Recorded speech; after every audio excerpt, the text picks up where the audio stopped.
Yang selanjutnya yaitu khauf ya. Khauf berarti takut ya. Takut kepada siapa? Takut kepada iblis, takut kepada setan, takut kepada bujungan, takut kepada makhluk yang sejenis, atau misal kita jenisnya manusia berarti takut terhadap manusia ataupun yang lainnya ya. Bukan seperti itu maksudnya ya. Takut di sini berarti memiliki rasa cemas ataupun khawatir bahwasanya tindakan kita itu salah atau tidak pas ya.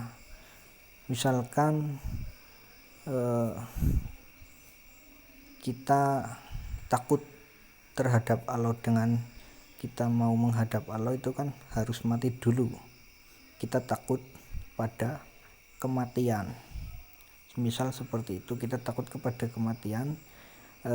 Kita takut kepada kematian ini karena kita cemas, khawatir bahwasanya kita hidup di dunia itu belum melakukan perbuatan yang diperintahkan Allah, ataupun melakukan perbuatan yang dilarang oleh Allah.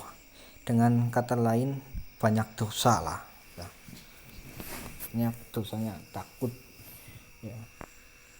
Sebenarnya ketika kita hidupnya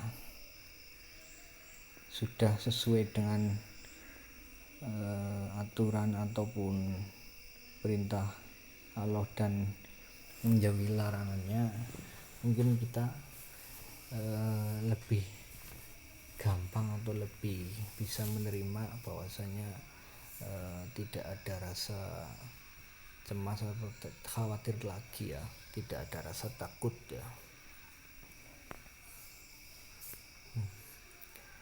Seperti fenomena yang terjadi pada sekarang, mungkin ada pandemi virus COVID-19 corona. Apa kita boleh menghindari atau takut terhadap virus tersebut ya? Silakan nanti untuk pertanyaan saja ya. Kita lanjut dulu ke materi yang selanjutnya, taubat. Taubat secara bahasa berarti kembali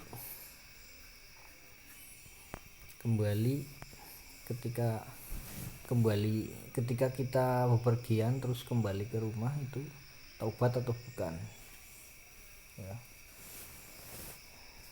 Nanti kita bahas ataupun bisa kalian telaah untuk menjadi bahan pertanyaan dan dibahas bersama ya.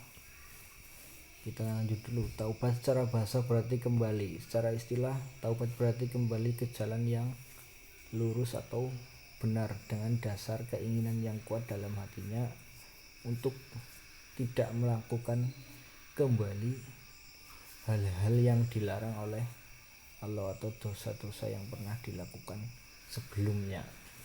Ini taubat berarti kembali. Ketika ada seorang preman semisal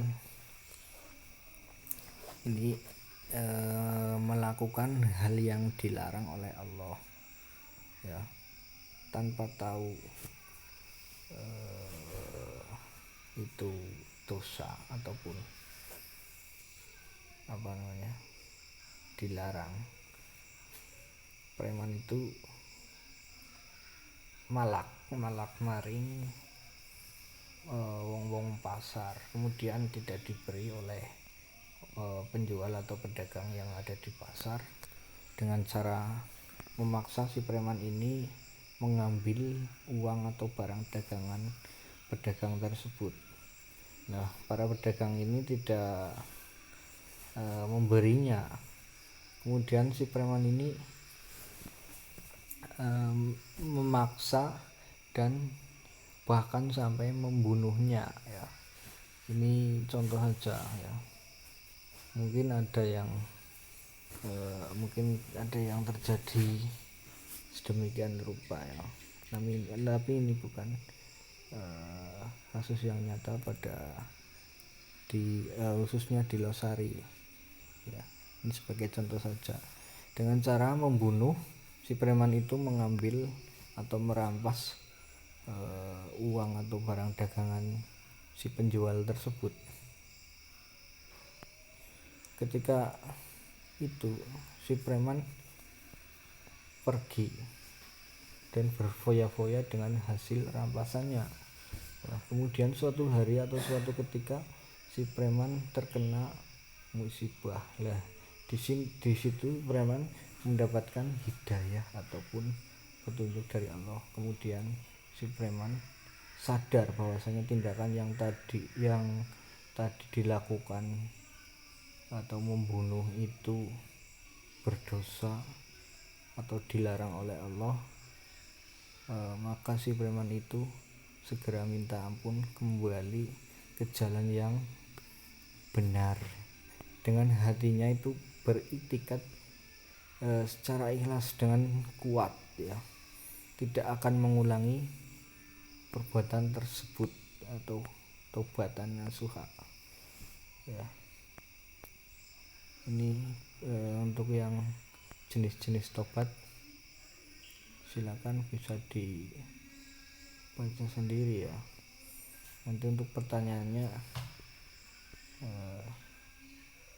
saya buatkan pertanyaan.